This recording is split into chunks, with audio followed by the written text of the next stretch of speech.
오늘 우리에게 주실 하나님의 말씀은 여호수아 14장 6절부터 15절까지 말씀입니다. 여호수아 14장 6절부터 15절까지 말씀입니다.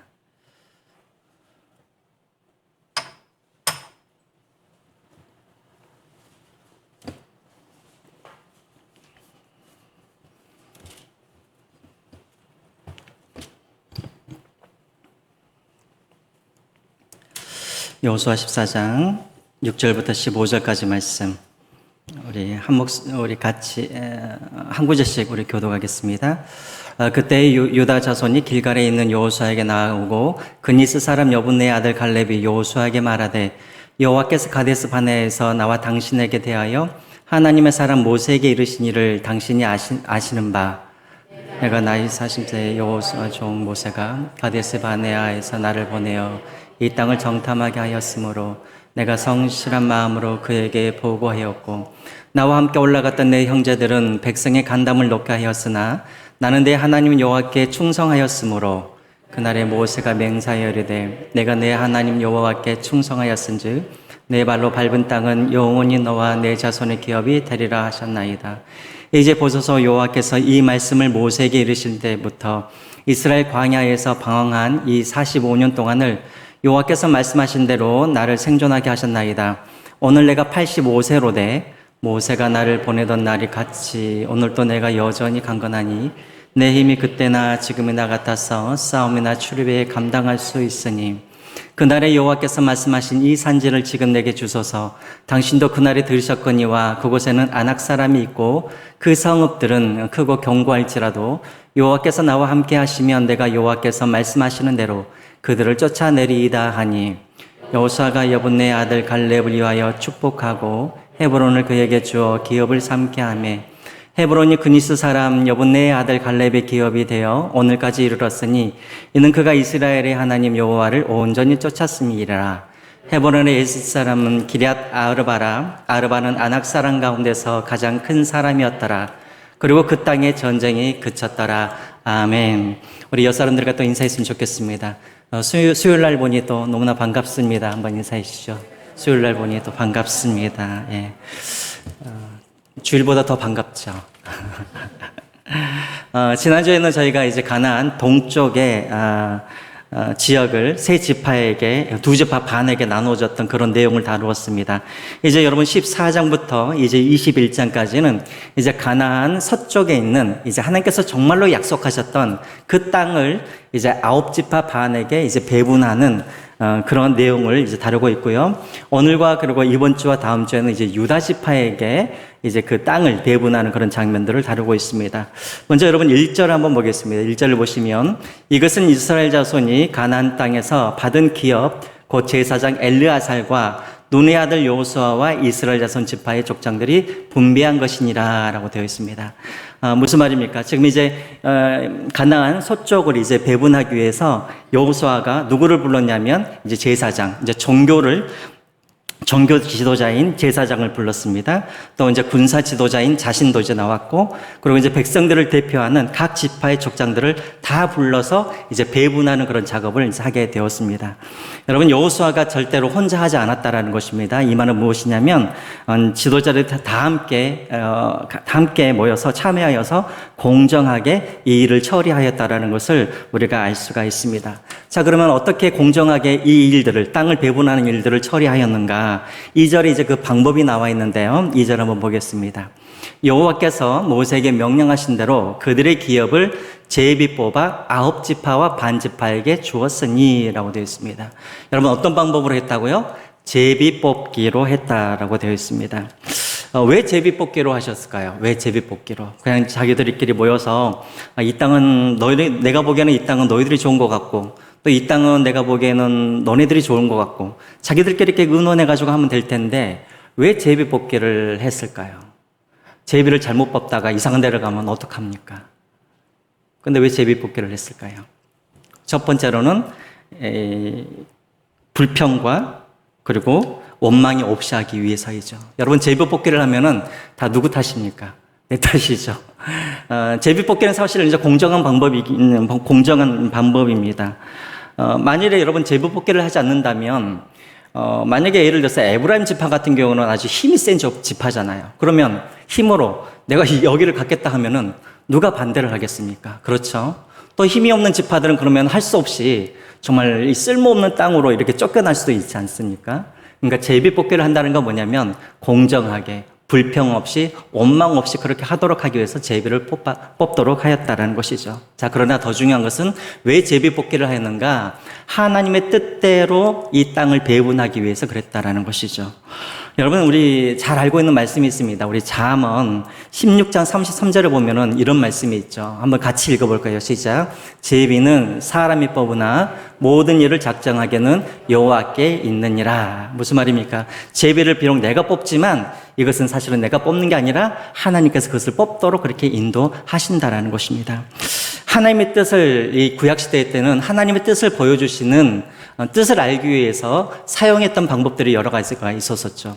하나님은 어떤 방법으로 사람들에게 뜻을 가르쳐 주셨습니까? 때로는 꿈을 통하여서, 때로는 환상을 통하여서, 때로는 선지자들을 통하여서, 또 때로는 하나님께서 직접 그렇게 현현하여서 천사의 모습으로 나타나셔서 뜻을 가르쳐 주시기도 하고, 또 오늘처럼 제비뽑기를 통하여서 하나님의 자신의 뜻을 나타내기도 하셨었죠.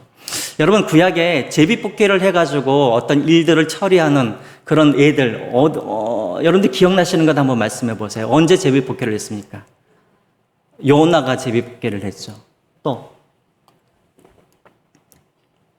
우리가 잘 알고 있는 아간, 그렇죠. 아간이 죄를 범했을 때 그것을 뽑았을 때도 이 제비뽑기를 했었고, 신약시대 때는 그러면 제비뽑기가 없었었나요? 언제 있었었죠? 예, 그쵸. 예수님이 12제자 중에 이제 공석이 있어가지고 이제 그 남은 제자를 뽑을 때, 12제자를 뽑을 때, 공석을 채우기 위해서 12제자를 뽑을 때 바로 제비뽑기를 했습니다. 또 여러분들이 기억하시는지 모르겠지만 느헤미야에 보면은 바벨론의 이스라엘 백성들이 돌아왔을 때 이 예루살렘 안에서 사람들이 안 살려고 하니까는 또 어떻게 했습니까? 제비뽑기를 해가지고 예루살렘 안에서 살도록 그렇게 했고, 또 대속제제 때 보면은 이 아사셀의 염소라는 게 있죠. 제물로 드렸던 이 염소. 이 염소를 고를 때에도 이때도 제비뽑기를 해가지고 염소를 고를 때도 있었습니다. 자, 그러니까 이렇게 하나님의 뜻을 이렇게 보여주시기 위해서 구약시대 때 또 신약시대 때에도 이렇게 제비뽑기를 통하여서 그 일들을 했습니다. 자, 그렇다면 오늘날 만약에 여러분 중에 이제 이사를 가야 되는데 이렇게 중곡동 무슨 동 이렇게 해놓고 어디로 이사 가야 될지 모르겠다 하면서 여러분들이 기도하시면서 여러분들이 막 제비를 뽑았어요. 자, 여러분, 이 방법은 좋은 방법입니까? 아니면은 안 좋은 방법입니까? 네? 좋지 않는 방법이에요? 왜요? 하나님께 기도하고 제비를 뽑으면 되잖아요. 그쵸. 이것은 이제 신약시대 때는 사실은 하나님께서 이런 방법으로 하나님께서 뜻을 나타내지 않습니다. 아마 여러분들이 그 웨스트민스터 신앙고백서 잘 공부를 하셨다 그런다면 아마 첫 시간이나 두 번째 시간에 아마 이것을 배웠을 것 같아요. 웨스트민스터 신앙고백서 1장 1절과 6절에 이런 말씀이 있습니다. 볼까요? 하나님께서 과거에 계시하던 이전 방법은 중지되었다. 그러니까 이전 방법이 뭡니까? 선지자를 통해서 말씀하셨던 그 방법들. 그러니까 요즘에도 어떤 분들을 보면은 어떤 능하신 어떤 권사님이 막 기도해 주셨는데 하면서 이런 분들이 있죠. 자, 이런 것들도 좀 조심을 해야 되고, 우리 장모님 같은 경우도 좀 그렇긴 한데 꿈을 자꾸 꾸시는 분들이 계셔요. 아마 여러분 중에도 그런 분들 계실 것 같아요. 이상하게 꿈을 꾸면은 꼭 그게 맞는 그런 분들도 있어요. 하지만 이것도 사실은 구약시대 때 했던 방법이지 신약시대 때의 사실 방법은 아닙니다. 그리고 또 다른 여러 가지 방법들, 구약시대 때 사용했던 그런 방법들은 사실은 이제 성령님께서 이 땅에 오시는 그때부터 끊어지기 시작했죠. 자, 그래서 12지파, 12제자를 선택할 때까지는 이 제비뽑기를 했는데 그 이후부터 집사를 뽑는다던가 그 이후부터 뭔가를 뽑을 때는 이 제비뽑기를 하지 아니하고 그냥 사람들이 모여서 함께 의논하면서 기준을 주어가지고 그렇게 그렇게 사람을 뽑도록 했었던 것이죠. 그 이유가 무엇입니까, 여러분? 그래서 하나님께서 원하시는 방법은 무엇이냐면 로마서 12장 2절 한번 보시기 바랍니다. 로마서 12장 2절 말씀에 나와 있죠. 같이 한번 읽어볼까요? 시작. 너희는 이 세대를 본받지 말고 오직 마음을 새롭게 함으로 변화를 받아 하나님의 선하시고 기뻐하시고 온전하신 뜻이 무엇인지 분별하도록 하라. 예, 누구 보고 분별하라고요? 우리가 분별하라고요. 하나님이 기뻐하시고 온전하신 뜻이 무엇인지 이제 하나님께서 너희들에게 능력을 주셨기 때문에 분별하라는 거예요. 또 히브리서 5장 14절 말씀에도 나와 있죠. 한번 읽어볼까요? 시작. 단단한 음식을 장성한 자의 것이니 그들은 지각을 사용함으로 연단을 받아 선악을 분별하는 자들이니라. 뭐라 그랬습니까? 너희들의 지각을 사용하라는 거예요. 자, 그런데 그냥 무조건 사용하라는 것이 아니라 무엇을 가지고, 기준을 가지고 우리가 사용해야겠습니까? 판단해야겠습니까? 하나님의 말씀과 그리고 성령을 우리가 의지함으로 이 일들을 우리가 판단을 해야겠죠.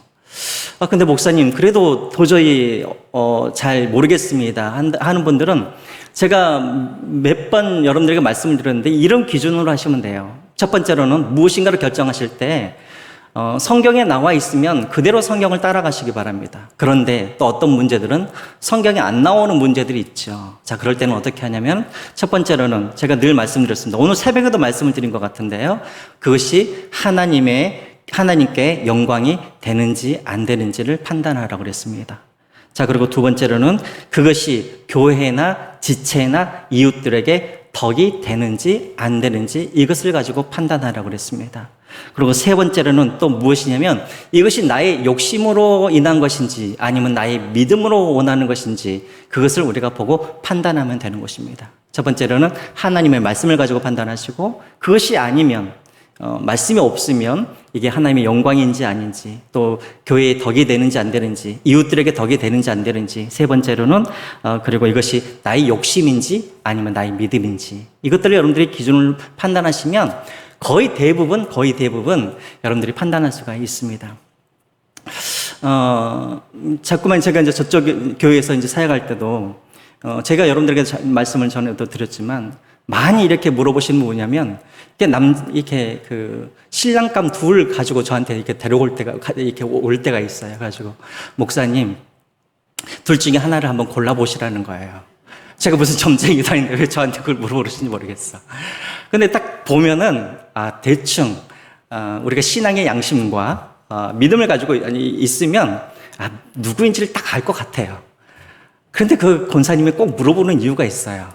저한테 꼭 아닐 것 같은 사람을 골라주기를 원해서 그런 것 같아요. 그러니까 참 조건은 좋은데 교회를 안 다니는 사람을 꼭 데리고 이렇게 와가지고 저한테 이렇게 확인을 좀 시켜봐요. 여러분들 우리가 하나님의 어떤 일들을 판단할 때 거의 대부분 우리가 성경을 가지고 우리가 지혜를 모으면 사실 대부분은 다 우리가 옳고 그름을 판단할 수가 있어요. 근데 왜 우리가 판단을 못하냐면 내가 순종할 마음이 준비되어 있지 않기 때문에 그래요. 사실은 하나님께서 무슨 말씀을 하시든지 내가 순종하겠다는 그런 자세만 내면 사실은 여러분들이 성경을 읽고 성령님의 지혜를 구하면 사실은 여러분들이 어떠한 문제든지 사실은 결정할 수가 있는 거예요. 문제는 뭐냐면 순종할 준비가 안 됐기 때문에 자꾸 목사님들한테 찾아와가지고 골라보라고 그렇게 말씀을 하시는 거예요. 중요한 것, 순종할 준비가 되어 있으면 하나님께서는 반드시 여러분들에게 그것을 보여주세요. 믿으십니까? 예, 그래서 순종하는 마음으로 이렇게 막 제비뽑기 하지 마시고. 사실은 우리 합동총회 같은 경우에는 총회장을 뽑을 때 아시죠? 제비뽑기를 해가지고 총회장을 뽑았던 거. 그러니까 너무나 근권 선거. 그러니까 총회장 한번 뽑으려고 그러면은 막 옛날에는 30억씩 그렇게 들어갔어요. 돈이 무슨 국회의원 뽑는 것도 아닌데. 자, 그러니까 이런 문제가 생기니까는 이제 결국은 도저히 안 돼서 제비뽑기로 그렇게 하기로 했었어요. 반대도 심했지만 이제 근권 선거를 얻게 하기 위해서. 그래서 이제 제비뽑기를 하긴 했는데 몇 년 동안 계속해서 이렇게 자격이 안 된 총회장이 자꾸만 뽑히는 거예요, 이상하게. 그래가지고 한 몇 번 하다가 결국은 작년부터인가 아마 또 이제 좀 포기를 했어요. 다시 이제 선거를 하기로 했지요. 분명히 하나님께서 우리에게 하나님께서 그런 판단할 수 있는 지혜를 주셨는데 뭐가 안 되는 거예요? 순종한 준비가 안 돼 있으니까 자꾸만 이상한 것을 이제 선택에 제비뽑기를 하거나 아마 그렇게 하는 것이죠. 여러분 기억하십시오. 순종할 준비가 되어 있으면 하나님은 여러분들에게 분명히 그 길을 보여주신다라는 것입니다. 자, 계속해서 보겠습니다. 자, 이렇게 이제 제비를 뽑고 이제 분별을 하려고 하는데 갑자기 이제 유다 지파에 대표였던 갈렙이 여호수아를 찾아와가지고 갑자기 이제 이렇게 이야기를 하기 시작합니다. 자, 우리 6절을 한번 보겠습니다. 6절 한번 볼까요? 그때 유다 자손이 길갈에 있는 여호수아에게 나아오고 그니스 사람 여분네의 아들 갈렙이 여호수아에게 말하되 여호와께서 가데스 바네아에서 나와 당신에게 대하여 하나님의 사람 모세에게 이르시니를 당신이 아시는 바라. 자, 제비를 꼭 뿌려고 그러는데 갑자기 갈렙이 스톱하더니 여호수아 앞에 나와가지고 제비를 좀 뽑지 마시고 내 말을 좀 들어보십시오 하면서 이제 갈렙이 이제 여호수아에게 이야기를 하죠. 여러분 한번 퀴즈를 한번 내볼까요? 여러분 갈렙이라는 이 이름의 뜻이 뭡니까? 들어보셨죠? 갈렙의 이름의 뜻.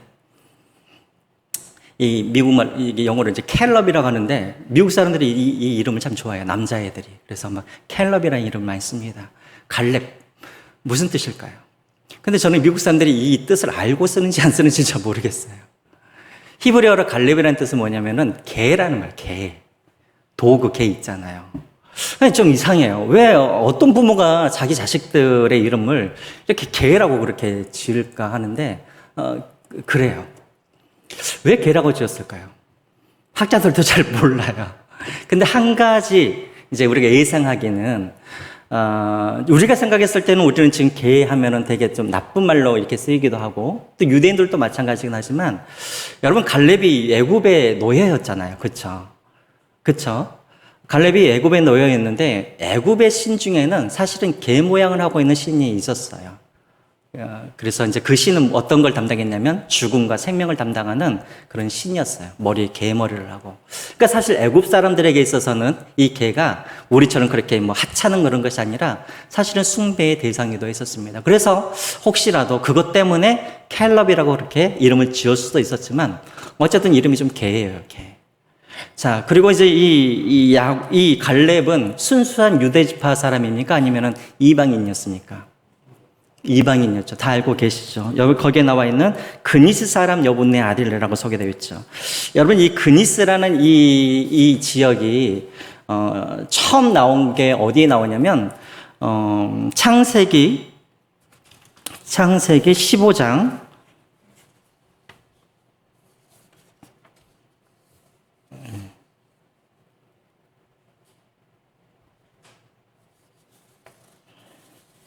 네, 창세기 15장 18절부터 21절을 보시면 하나님께서 아브라함에게 내가 네 후손에게 내가 가나안 땅을 내가 주겠다 하시면서 가나안 땅에 멸절할 그런 족속에 대해서 이야기를 하시는데 그중에서 19절을 보시면은 한번 보시겠습니까? 겐 족속과 그다음 누가 나와 있습니까? 그니스 족속이라 나와 있죠. 이 그니스 족속은 사실은 에서의 후손들입니다. 그러니까 이제 그니스 족속은 이제 에돔 족속 중에 이제 속해 있는 족속이기도 하는데 사실은 어쨌든 그니스는 이방인인 것이죠. 자, 그런데 아마 이제 학자들이 생각하기에는 이제 애굽이 이 그니스 족속들과 이제 전쟁이 일어나서 그니스 사람들을 아마 애굽의 종으로 불러왔다가 이제 그니스 사람들이 애굽에서 종살을 하면서 누구와 자연스럽게 이렇게 합쳐졌을까요? 이스라엘 사람들과 자연스럽게 합쳐지면서 이제 이 갈렙의 이 조상들이 자연스럽게 유다 지파로 그렇게 흡수되었다라고 그렇게 예상을 합니다. 자, 그런데 여러분 놀라운 것은 이렇게 이방인이었음에도 불구하고 여러분 이 모세가 가데스 바네아에서 정탐꾼을 보낼 때 각 지파별로 대표를 뽑으라고 그랬잖아요.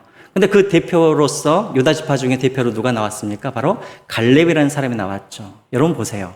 이방인 족속인데 이방인 출신인데도 불구하고 한 이스라엘 백성들의 그런 지파의 대표가 되었다라는 것은 이 사람이 얼마나 그렇게 믿음이 신실하고 또 얼마나 성실하고 얼마나 충성된 사람이라는 것을 우리가 충분히 예상할 수가 있는 것이죠. 자, 그래서 여러분 보시면은 이제 갈렙은 바로 이제 이런 배경을 가지고 있었다라는 것입니다. 충분히 충성된 사람이었고, 믿음 있는 사람이었고, 그 다음에 용맹한 사람이 바로 이 갈렙이었다라는 것이죠. 그런데 여러분 우리가 그러면 한 가지 좀 이상한 게 있어요. 자, 이렇게 용맹스럽고 충성된 사람이고 믿음이 좋은 사람이라 그러면 여러분 성경에서 자주자주 등장이 되어야 되잖아요. 이 갈렙이라는 사람이. 그쵸? 자, 그런데 여러분들 갈렙이라는 이름 성경에서 많이 보았습니까? 못 보았습니까? 몇 번 보셨어요, 성경에서?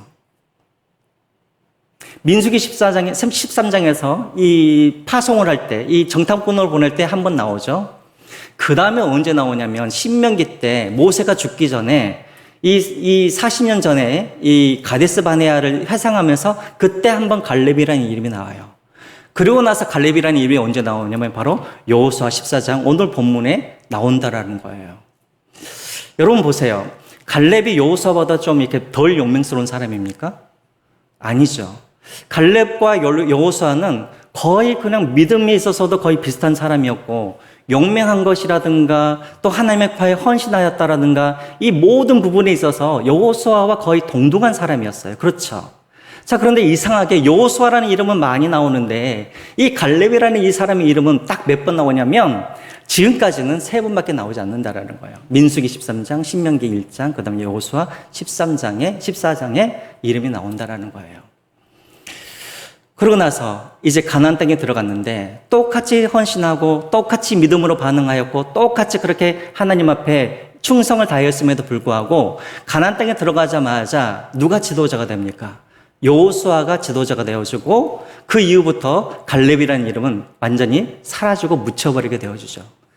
그리고 계속해서 그 이름이 묻혀져 있다가 이제 몇 년 후에 이제 14장에서 겨우 등장을 하게 되어집니다. 만약에 여러분들이 갈렙이었다고 한번 생각을 해보세요. 여러분들이 갈렙인데 내 이름은 드러나지 않아요. 나도 여호수아처럼 믿음이 좋고 나도 여호수아처럼 하나님을 사랑하였고 나도 여호수아처럼 하나님께 헌신을 했는데 모든 사람들은 다 여호수아만을 바라보고 있고 나의 이름은 있는지 없는지도 모르고 그냥 그럭저럭 그렇게 살아가는 그런 것들이 되어버렸다는 것이죠. 여러분 같으면은 시기가 나겠습니까? 안 나겠습니까? 질투가 날까요? 안 날까요? 나도 헌신했는데 왜 사람들은 다 여호수아만 보고 내 이름은 없는 거야? 여러분 우리가 교회에서도 마찬가지죠. 교회에서 보면 똑같이 교회에서 헌신하고 똑같이 하나님 앞에 헌신을 하고 똑같이 믿음으로 이 교회 일을 했는데 어떤 사람들은 장로되고 어떤 사람들은 권사되고 어떤 사람들은 뭐 집사되고 또 어떤 사람들은 구역장 되고 그걸 보면은 때로는 우리 안에 그런 시기와 질투와 원망이 생길 때가 있다라는 것이죠. 우리는 안 그러니까는 상관이 없지만은 다른 교회 보면은 장로님 선거하면은 그 다음날 보면은 꼭 몇 분들이 떠나세요, 교회를. 나도 헌신했는데 왜 나는 장로가 못 되는 거야? 나도 헌신했는데 왜 나는 구역장을 안 시켜주는 거야? 나도 이 교회에서 몇 년을 했는데 왜 나는 내 이름도 없이 이렇게 하는 거야? 여러분 갈렙은 2인자였지만 그리고 자신의 이름은 철저하게 숨겨져 있었지만 그러나 갈렙은 원망하지 않고 불평하지 않았어요. 왜냐하면 갈렙은 자신이 하나님께서 주시는 비전이 있었기 때문에 그래요. 나에게 주시는 그런 비전이 있는 사람은 절대 다른 사람들의 그 어떤 것들을 여러분 욕심내지 않아요. 나한테 비전이 확실하고 하나님께서 내게 주신 은사가 무엇이고 하나님께서 내게 주신 달란트가 무엇인지를 아는 사람들은 아무리 다른 사람들이 잘 나간가 안 나간 것 간에 비교하지 않냐고 내 길을 그냥 걸어가는 거예요. 왜 자꾸만 질투를 하고 왜 자꾸만 원망을 하냐면 하나님께서 내게 주신 비전이 무엇인지를 잊어버리고 살기 때문에 그렇다라는 거예요. 회장님은 회장님 나름대로 하나님께서 주시는 달란트가 있기 때문에 그 일을 시켜주신 것이고 또 집사는 집사대로 또 장로는 장로대로 잠깐만 우리나라는 이 장로 집사 권사를 이렇게 뭐랄까요 직급으로 생각하기 때문에 자꾸만 그런 일들이 일어나는 것이죠. 여러분 이것은 은사의 문제지 직급의 문제가 아닌 것이죠.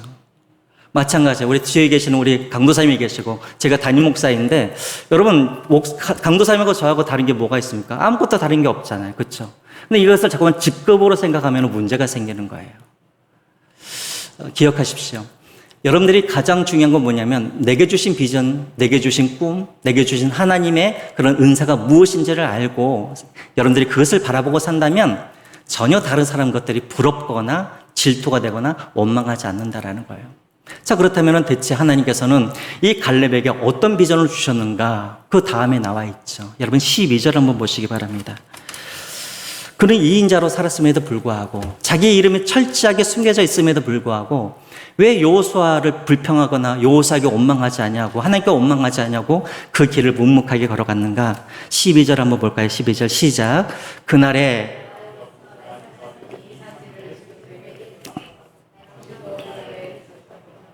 그 성읍은 크고 견고할지라도 여호와께서 나와 함께 하시면 내가 여호와께서 말씀하신 대로 그들을 쫓아내리이다. 아멘. 어떤 비전이 있었습니까? 이 산지를 내게 주소서라는 비전이 있었습니다. 이 산지가 어디 산지입니까? 헤브론 산지이죠. 그는 여호수아에게도 주시지 않았던, 오직 자기에만 주셨던 이 헤브론 산지에 대한 그런 비전을 갖고 있었기 때문에 그는 여호수아의 그런 어떤 지위, 또 여호수아가 갖고 있는 어떤 그런 권력, 그는 부러워하지 않았다는 것이죠. 하나님께서 주시는 비전이 있었기 때문에 그렇습니다. 자, 그런데 여러분, 문제는 무엇이냐면, 그 전에 왜 하나님께서 이 사람에게, 갈렙에게 이 헤브론의 이 산지를 주셨을까요? 그 이유가 7절부터 11절까지 나와 있는데, 여러분, 간단합니다. 다른 10명의 그 정탐꾼들은 다 이렇게 불신앙의 그런 어떤 보고를 드렸는데, 여호수아와 그리고 갈렙이 믿음의 그런 보고를 하자 하나님께서 그것을 들으시고 기뻐하시고, 그리고 갈렙에게 네가 밟은 땅, 바로 헤브론 산지를 내가 너에게 주겠다라고 그렇게 약속을 하신 것이죠. 자, 이것이 비전이 되어서 이 갈렙은 이 헤브론의 비전을 가지고 그렇게 이제 지금까지 살아왔다라는 것이죠. 자, 그런데 여러분, 문제는 무엇이냐면 몇 년 동안 이 비전이 이루어지지 않았습니까? 몇 년 동안? 40 몇 년입니까? 지금 여호수아가 지금 이 갈렙이 여호수아를 찾아왔던 이때가 언제입니까? 나이가 80 몇 세 때? 85세 때죠. 85세 때. 85세 때. 그리고 언제 그것을 비전을 받았습니까? 40살 때. 그러니까 지금까지 45년 동안 이 비전, 이루어지지 아니하는 이 비전을 가지고 이 갈렙은 지금까지 살아왔다라는 것입니다. 여러분, 믿음이 무엇일까요? 믿음이. 믿음을 우리가 여러 가지로 우리가 믿음을 정의할 수 있지만 그 중에 또 하나 믿음이란 게 무엇이냐면 제가 봤을 때 믿음은 기다림입니다. 기다림. 거꾸로 말하면 우리가 믿음이 있다 없다를 어떻게 판단할 수 있냐면 내가 지금 하나님의 응답이 없지만 내가 얼마만큼 내가 기다릴 수 있는가 이것을 보면은 내가 믿음이 있는가 없는가를 여러분 그것을 우리가 판단할 수 있다는 것이죠. 하나님은요, 우리를 믿음을 시험하실 때 여러 가지 많은 방법으로 우리의 믿음을 시험하시지만 하나님께서 대부분은 어떤 것을 가지고 시험을 하시냐면 이 시간의 문제, 이 기다림의 문제를 가지고 하나님이 자신의 그 사람들을 연단하시고 또 그 사람들을 믿음을 갖다가 하나님께서 계속해서 훈련하시는 것을 우리가 보게 되어져요. 그런 사람들이 많이 있죠. 여러분 기다렸던 사람들 누가 있습니까? 네? 아브라함도 있었었죠. 얼마나 기다렸습니까? 25년. 야곱 같은 거는 몇 년을 기다렸죠? 야곱은 장자권을 받은 후에 20년을 삼촌의 집에서 기다리고 있었고, 또 요셉과 같은 건 어떻습니까? 어렸을 때 꿈을 받았지만 몇 살 때까지? 30살 때 되어서야 그 꿈이 이루어지게 되어지죠.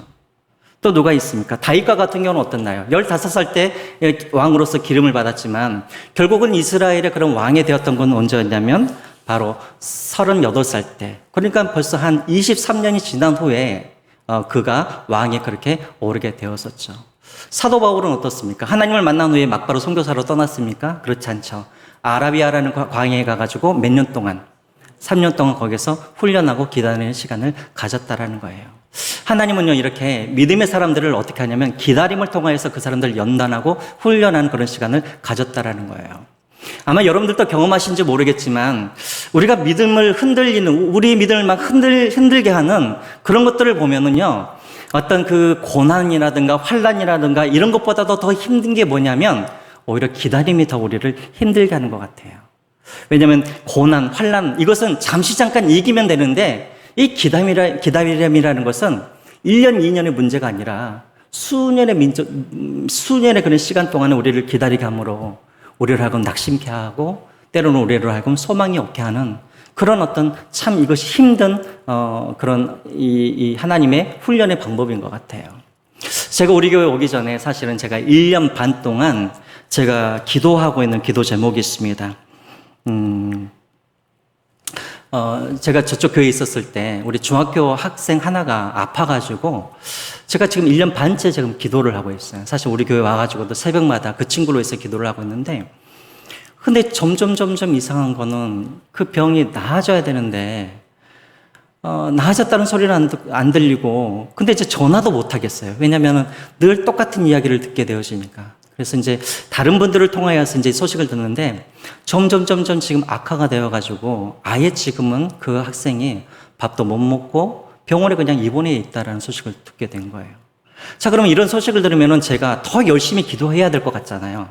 근데 그렇지가 않더라고요. 그 소식을 듣는 순간 기도가 되어지는 것이 아니라 이제 그 기도가 오히려 안 되고 기도가 포기되어지고 그렇더라는 것이죠.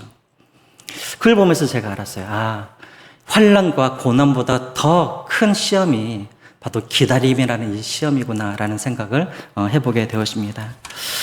아마 여러분 중에도 그런 분들이 있을 거예요. 1년이 돼도 하나님의 응답이 없고 5년이 돼도 하나님의 응답이 없고 10년이 돼도 하나님의 응답이 없는 그런 어떤 기도들.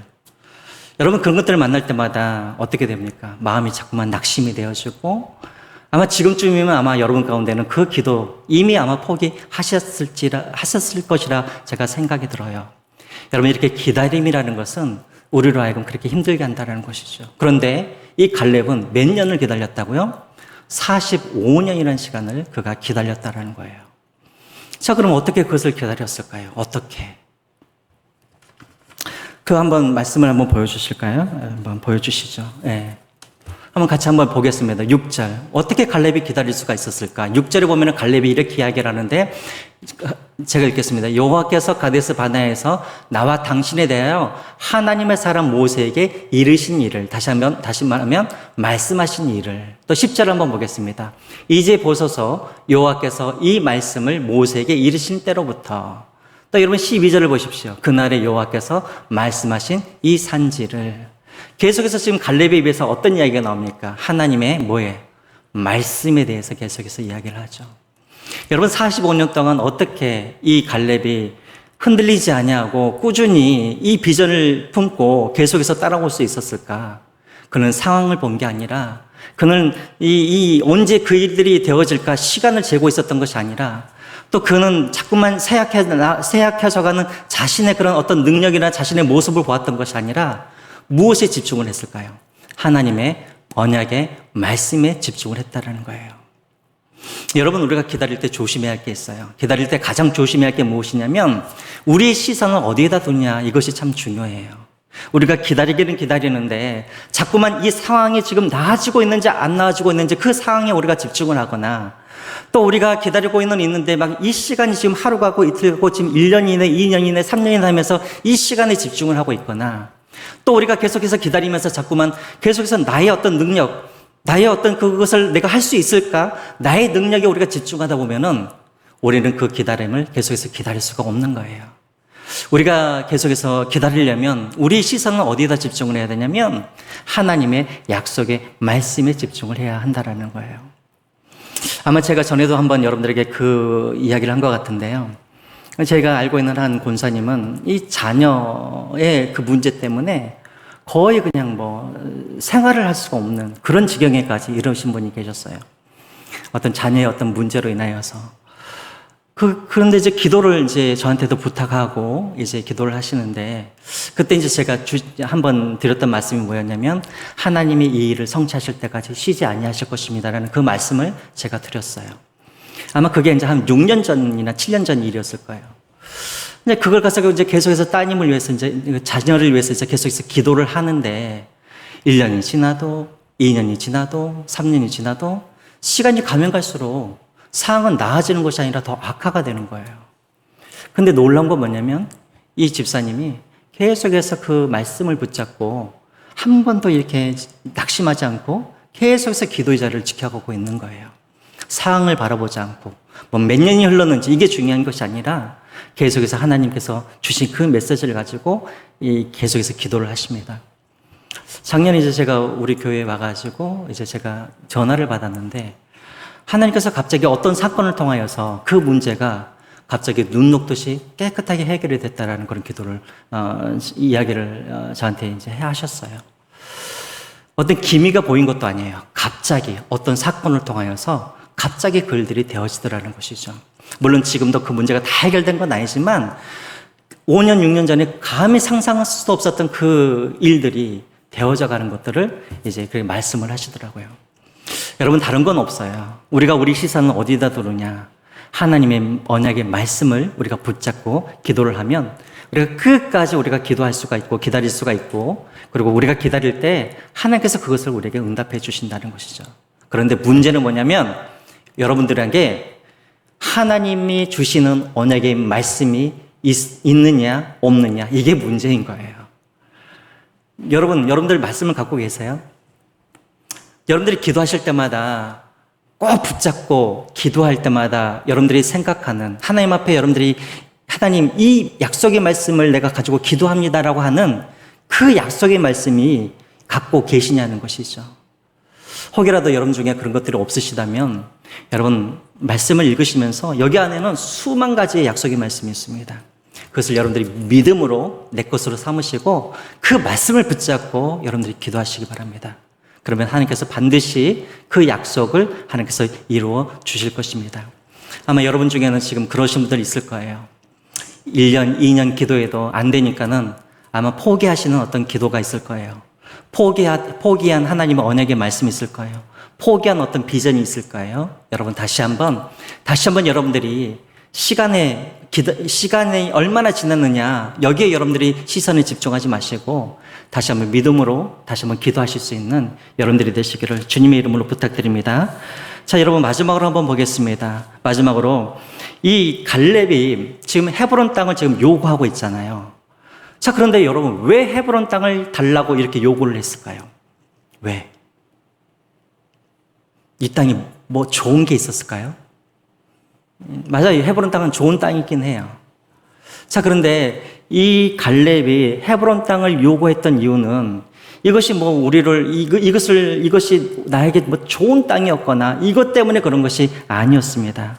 여러분 다시 한번 보시기 바랍니다. 다시 한번 12절 다시 한번 보겠습니다. 12절 제가 읽겠습니다. 그날에 여호와께서 말씀하신 이 산지를 지금 내게 주소서. 당신도 그날에 들으셨거니와 그곳에는 아낙 사람이 있고 그 성읍들은 크고 견고할지라도 여호와께서 나와 함께 하시면 내가 여호와께서 말씀하신 대로 그들을 쫓아내리이다 하니라고 되어 있습니다. 여러분 정말 갈렙이 좋은 땅을 요구를 했다 그런다면 갈렙은 아마 헤브론 땅을 요구하지 않았을 거예요. 왜냐하면 헤브론 땅은 여러분 산지예요, 산지. 여러분 농사를 짓고 가축을 기르기 위해서는 산지가 좋은 게 아니라 어디가 좋습니까? 평지가 좋은 것이죠. 그리고 여러분 여리고성에는 지금 여리고성이래요. 지금 이 헤브론 이 땅에는 지금 누가 살고 있습니까? 아낙 자손이 살고 있는 것이죠. 여러분 만약에 이 갈렙이 좋은 땅을 원했다면 그는 아마 정복하기 쉬운 땅을 아마 요구를 했겠죠. 자, 그런데 이 헤브론 땅은 어떤 땅이냐면 아낙 자손이 살고 있던 땅이었어요. 아낙 자손은 여러분 잘 알고 계시죠? 거인들이죠, 거인들. 그런데 그냥 거인이 살고 있는 것이 아니었어요. 여러분 저기를 보시면 15절에 보시면 한번 볼까요? 헤브론의 옛 이름은 길앗 아르바라. 아르바는 아낙 사람 가운데서 가장 큰 사람이었더라. 그리고 그 땅에 전쟁이 그쳤더라라고 되어 있습니다. 여러분 그 땅에는 누가 살았다고요? 아낙 사람 중에서도 가장 큰 사람이 바로 이 헤브론 성에 살고 있었다라는 거예요. 자, 그리고 그 성은 또 어떠한 성이었냐면 12절에 보시면은 그 성은 크고 견고한 성이었다라는 거예요. 여러분, 좋은 땅을 원했다면 그 누구도 갈렙도 아마 이 헤브론 땅을 달라고 말을 하지 않았을 거예요. 왜? 산지이죠. 견고한 성이죠. 거기는 아낙 자손 중에서도 가장 큰 사람이 거기서 살고 있었기 때문에 정복하기도 어려운 땅이었다라는 것이죠. 그런데 왜 그 땅을 요구했을까요? 좋지도 않는 땅인데. 간단하죠. 하나님께서 약속하신 땅이잖아요. 하나님께서 사명으로 주신 땅이잖아요. 하나님께서 비전으로 주신 땅이잖아요. 그러니까 그 땅은 이 사람에게 있어서는 좋은 곳이 아니라 사명으로 주신 땅이기 때문에 그가 그 땅을 요구했다라는 거예요. 여러분, 하나님께서 때로는 우리에게 약속으로 주시는 게 있어요. 또 때로는 하나님께서 우리에게 사명과 비전을 주실 때가 있어요. 그런데 꼭 그 비전과 그 사명이 우리가 보기에 좋은 것만은 아니에요. 무슨 말인지 아시겠어요? 하나님께서 우리에게 주시겠다고 하는 어떤 비전, 하나님께서 우리에게 맡겨주신 어떤 사명은 우리가 보기에는 좋은 것이 아닐 수도 있다는 거예요. 정복하기 힘든 것일 수도 있고, 또 때로는 내가 그것을 감당하기에 버거운 것들을 하나님께서 우리에게 주실 때가 있다라는 거예요. 하지만 그러함에도 불구하고 내가 그 길을 가는 것은 무엇이냐면 그것이 하나님이 내게 주신 사명이기 때문에 그것을 한다라는 것이죠. 여러분, 제가 한 사람을 한번 소개를 할게요. 짐 엘리엇이라는 선교사님이 계십니다. 이분은 이 짐 엘리엇이라는 선교사님은 미국의 그 유명한 대학교 휘튼 대학을 수석으로 졸업한 사람이에요. 그래서 아주 장래가 촉망된 사람이었습니다. 자, 그런데 이 사람이 이제 어느 날 뉴스를 통하여서 아직도 저쪽 어디죠? 이 브라질 아마존 쪽에 아직도 식인종이 있다라는 소식을 신문을 통해서 보게 됩니다. 아우카족이라는 이 족속이 있는데 이들은 아직도 복음을 들어보지도 못하고 사람을 먹는 그런 족속이 있다라는 것을 이 사람이 듣게 되어져요. 자, 그 순간 이것이 이제 이 사람이 뭐가 되냐면 비전이 됩니다. 그리고 이 사람은 이제 이것을 위하여서 하나님 앞에 기도하고 이제 선교 훈련을 몇 년 동안 이제 선교 훈련을 받아요. 그리고 이제 준비를 해요. 자, 그리고 이제 몇 년 동안 선교 훈련을 다 마친 다음에 이제 이 아우카족을 찾기 위해서 자신의 동료들과 함께 이제 경비행기를 타고 이제 아마존으로 이렇게 비행기를 타고 가요. 보니까는 이제 어디에 아우카족이 있는 것을 확인하게 되어지고 이제 기도하면서 그 경비행기를 타고 5명이서 이제 그 아우카족이 있는 곳으로 이제 비행기가 딱 착륙을 해요. 그동안 몇 년 동안 이제 준비를 하고 기도해서 이제 드디어 선교지에 온 것이죠.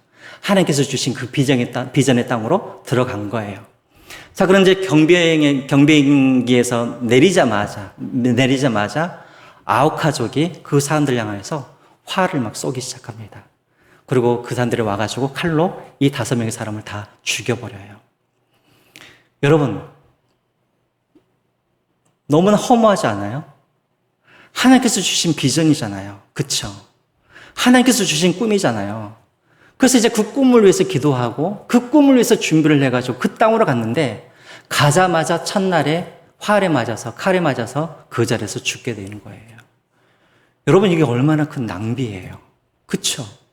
이게 뭐야? 이게 무슨 꿈이야? 사명이야? 근데 여러분, 사명의 길이 바로 그렇다라는 거예요. 하나님께서 우리에게 꿈을 주시고 우리에게 비전을 주시는데 그 꿈과 비전이 우리에게 보기에는 그렇게 좋은 것이 아닐 수도 있다라는 거예요. 자, 그런데 놀라운 것은 이제 그 사람은, 짐 엘리엇은 그 첫날에 죽지만 하지만 그 부인이 이후에 이제 아기를 데리고 그 마을로 다시 들어갑니다. 왜 그러냐면 그 아우카족은 여자는 죽이지 않는다라는 것을 알고 있었기 때문에 그 부인이 이제 그 땅에 들어가가지고 거기에서 이제 복음을 전하면서 지금은 아우카족이 이제 다 복음화가 되어지고 거기에서 이제 목회자까지 그렇게 나오는 일들이 있었다는 거예요.